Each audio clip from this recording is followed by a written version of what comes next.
A new report says the number of people living with Alzheimer's disease is rising. The 2009 World Alzheimer's Report says that 35 million people worldwide are living with Alzheimer's disease.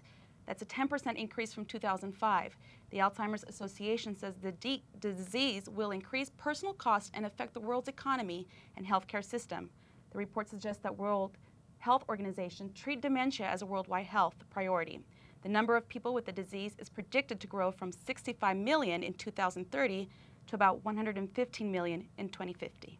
Chinese families are speaking out about their babies being taken by government officials and sold to foreign adoption agencies. China's law prevents most families from having more than one child.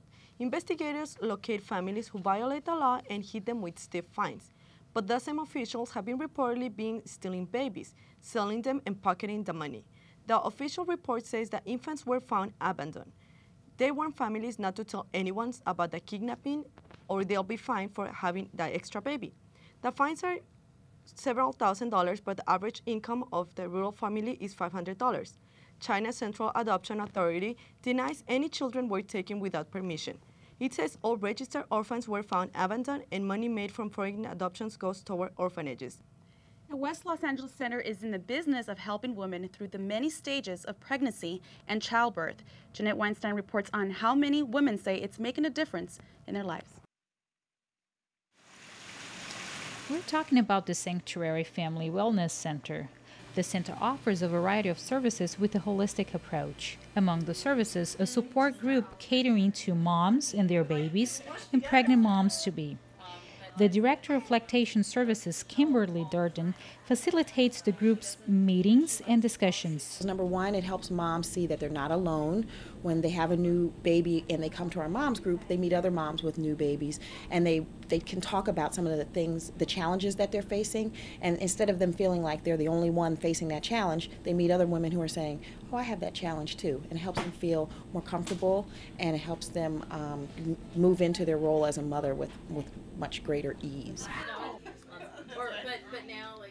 In these meetings, they share their experiences and give tips to new moms.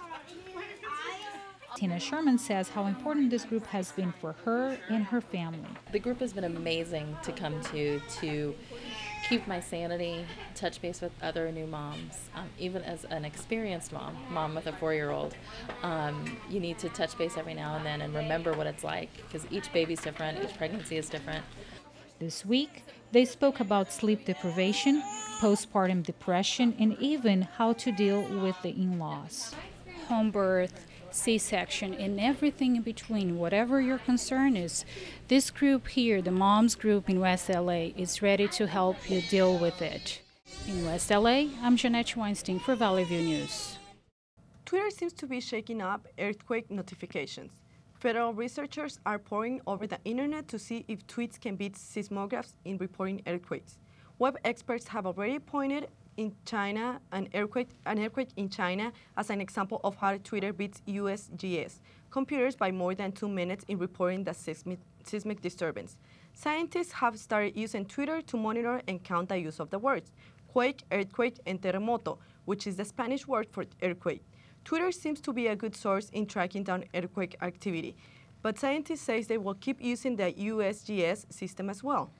Many Cal State Northridge employees are mad that some have to pay twice as much for parking than other employees. The prices range from $15 to $40 for a monthly parking pass. Collective bargaining agreements determine the varying prices, and there seems to be nothing employees can do about it except complain.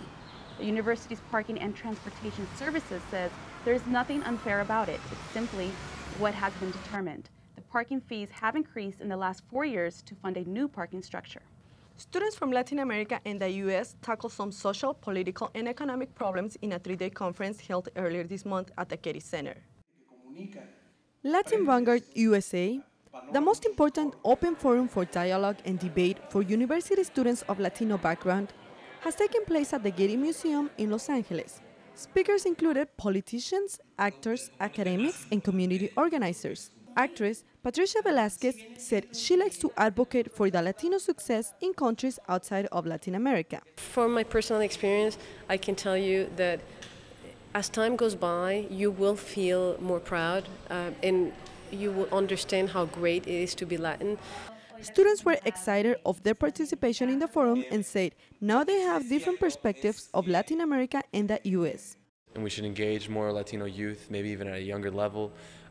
It's very important to continue to maintain those relationships. I'm getting new ideas from other students from this program as well, that things I never considered. I'm also seeing how they view Americans, especially of Latino descendancy. Over 100 students of many countries gathered for 3 days here at the Getty to talk about relevant issues for the Latino community, including immigration, identity, and the Latino role in the United States. There are many stereotypes also in Latin American countries about the Latino population here. So it's wonderful because then young people can learn firsthand what's going on here, and they can meet people that are in this country and exchange experiences. The young leaders created links and started networking to talk about ideas of the changes they want to see in the future. That's incredibly important in order to, in the long run, make public policy changes, not just in our own countries, but internationally. Reporting for Valley View News, I am Jacqueline Guzman. And after the break, we take a look at the winners of the Emmys and the glamour of the red carpet.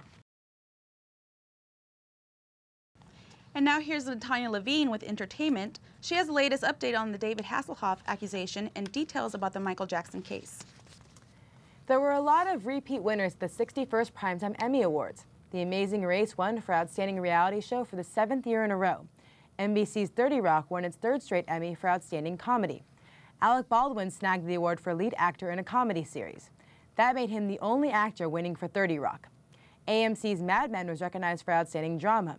They won the same category last year, too. The award for supporting actress went to Kristen Chenoweth for Pushing Daisies. That show has since been canceled. Jon Cryer got the statue for his role in 2.5 Men. The Daily Show won an Emmy for writing. The Emmy ceremony has been struggling to attract viewers. Last year, ratings were at an all-time low. This year, Neil Patrick Harris hosted the event and drew some strong reviews. The stars glistened at the 61st Annual Primetime Emmy Awards. Actresses like Emmy winner Kristen Chenoweth shined in a dress embellished with sparkles that is a hot trend this season. Fashion experts say Gossip Girl's Blake Lively walked down the carpet as a vision in red. InStyle.com labeled Lively as Hollywood's sexiest young star and a style icon in the making. The editor of Vogue magazine, Anna Winter, says red is a must-have this fall and had predicted many stars would be wearing it to the annual event. Legal experts say it may be months before a decision is made on whether to bring criminal charges in the death of pop star Michael Jackson. Last month, the Los Angeles County Coroner's Office ruled Jackson's June 25th death was a homicide caused by a combination of drugs. Authorities say both drugs were administered by his doctor, Conrad Murray. Murray is a target of what police term a manslaughter investigation, which includes half a dozen doctors who treated Jackson. Authorities are trying to track down where Jackson got drugs and who provided them. The decision on criminal charges will come from the Los Angeles County District Attorney's Office.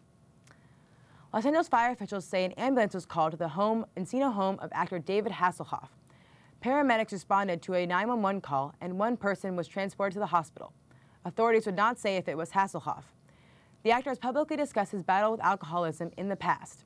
In 2007, his daughter videotaped him drunk and lying on the floor. Hasselhoff's representatives say he was battling an ear infection.